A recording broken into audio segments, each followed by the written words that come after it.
Hey everyone, I'm Fox 35 Storm Team Meteorologist Jessica Dobson, and I wanted to bring you a quick midday update in regards to what will be Tropical Storm Debbie. As of right now, though, we're just seeing some steady showers and thunderstorms, but these are actually the first outer bands of what will be Tropical Storm Debbie. It's right now, though, still a tropical depression, technically Tropical Depression number 4, but we do have some heavy rain that's continuing to filter in from the south and west. Some of these do have some lightning strikes associated with them, but these are tropical downpours, so you can plan on these interrupting any sort of outdoor plans you might have for the rest of your Saturday, and especially as we head into Sunday and Monday. So we'll take a quick jog to the south, and you'll notice this broad area of circulation. That is what is Tropical Depression number 4 and will be Debbie before today is all said and done with. It is helping to bring some heavy, steady showers to parts of southern Florida as well, specifically Miami and into the Keys. These showers will continue to drift further to the north, eventually impacting us over the course of today. So essentially what we're seeing right now is what we're going to see more of kind of off and on as the day progresses. Not a total washout today, but we are going to be expecting worse impacts to arrive as we head into our Sunday night, and Monday morning. We'll touch base on that in a moment, but I do want to go over some advisories because I know there are a lot of colors on the screen here. We do have tropical storm watches in place for the areas you see in yellow. That does include Lake County, also Polk County. We have those tropical storm watches that extend all the way into the Panhandle as well. The areas you see in red, that is where we have tropical storm warnings in place. So that's when we're expecting over the next 48 hours or so tropical storm force wind gusts. So that extends all the way down to the Tampa Bay region. And then across the Big Bend of Florida, we are going to see that orange shaded area. That's where we actually have hurricane watches in place, because that is where we have the chance of seeing some tropical or hurricane force wind gusts. Hurricane force wind gusts are going to be what we could potentially see in the areas you see there in orange. So that's where we have those watches and warnings in place right now. So we went over that. There are also some storm surge watches and warnings in place as well. That's going to be for the Gulf Coast of Florida. But let's talk about the track, because we have seen some changes, some pretty substantial changes just over the last couple of days. So in terms of the track, it has shifted to the west, and that's going to do a couple of things. And it's also slowed down quite a bit. So bottom line, it's going to likely become Tropical Storm Debbie by the time today is all said and done with. So by late tonight, we're going to see Tropical Storm Debbie form. Now, we did see the tropical depression. It organized into a tropical depression about 12 hours ahead of schedule. So we're going to watch this pretty closely, because it's going to have a really good environment to work with, and there's not going to be much hindering the storm from forming or strengthening, especially given the fact that it's going to move a little further to the west. It's going to have more water, more real estate to work with, and since it's moving a little slower, it's going to have more time to tap into that very warm ocean water. It's arguably hot.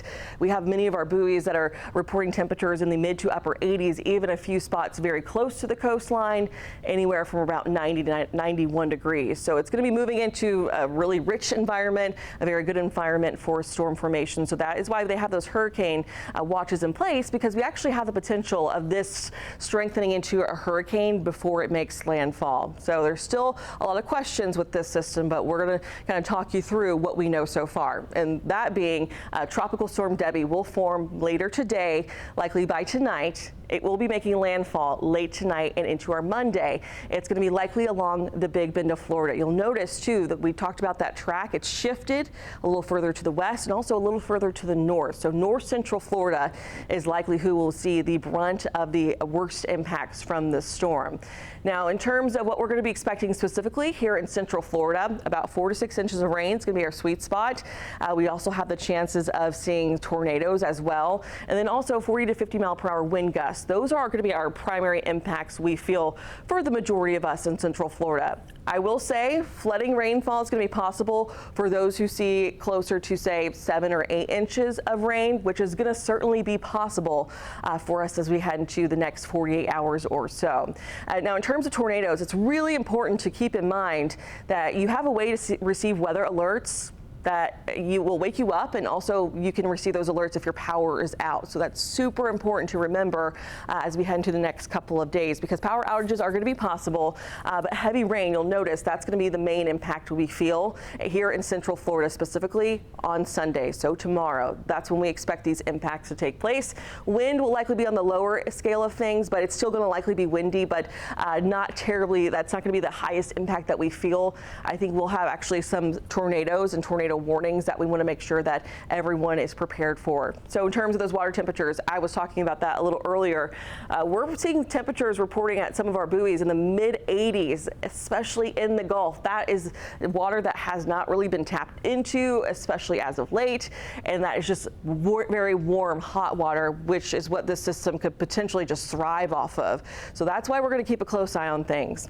I do want to show you this because this is our very own, our Fox model here. You can only find it at Fox 35. And essentially what this shows is it does indicate that the storm is going to move through the Gulf. It has that more westerly track, the center of that circulation that is. And then likely we'll begin to see some of these very heavy showers, the heaviest of the rain, work into parts of the Fort Myers area, so southwest Florida, as early as very early tomorrow morning, so Sunday morning. By midday, that's where we really start to feel the impacts here in Central Florida, Orlando specifically. That's where we're going to start to see those very heavy rain bands work their way through Central Florida, and that's going to generally be the case with multiple waves of showers, thunderstorms, and also the potential tornadoes existing, almost exponentially increasing as our Sunday goes on. So this is by about 6 o'clock. We'll still be dealing with those waves of heavy showers and thunderstorms Monday morning, so late tomorrow night and into early Monday morning. You'll see that it likely will be making landfall somewhere along the Big Bend. Don't pay too close of attention of specifically the exact point where this model is showing, because it is going to kind of wobble a little bit. It likely will have more model runs come out, and that will help to give us a better idea of what exactly might take place. But as of right now, looks like it's going to be taking place closer to the Big Bend of Florida versus the Nature Coast. Regardless, we're going to be dealing with a whole lot of rain for us here in Central Florida. I will say though, southern parts of Brevard County, maybe not quite as high in terms of the rainfall totals. I do though still think that you guys are going to see and feel some of these impacts as well. We are going to see the storm move and drift further off to the north and east. However, we'll still be left with these showers and thunderstorms, almost squall-like, as we head to Monday morning.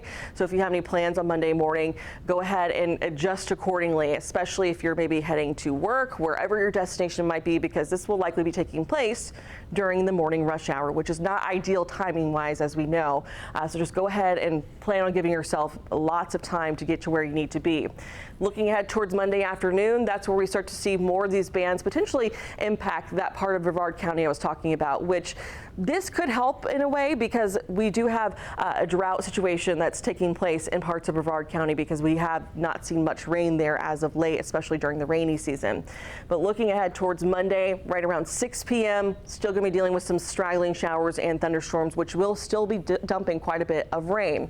Obviously, the heaviest of the rain is going to be closer to that center, that eye wall that is going to be trying to get going. Probably not going to be very strong though, right? With it just likely being a tropical storm or Category 1 hurricane. Regardless, though, that's where we'll see the heaviest of the rain. So closer to 7-8 inches is going to be likely, if not higher than that, for northern, north central Florida and into the Georgia-Florida state line. We also, though, in Central Florida, really think along and west of the I-4 corridors where we have the highest chances of the most rain. And that's where you talk about totals as high as around 4 to 6 inches, even 7 to 8 inches. But I really think several spots will just likely see anywhere from around 4 to 5 is probably going to be closer to our sweet spot, which we need the rain, so we will certainly take it. But be sure to stay with Fox 35 for the very latest on all things tropics.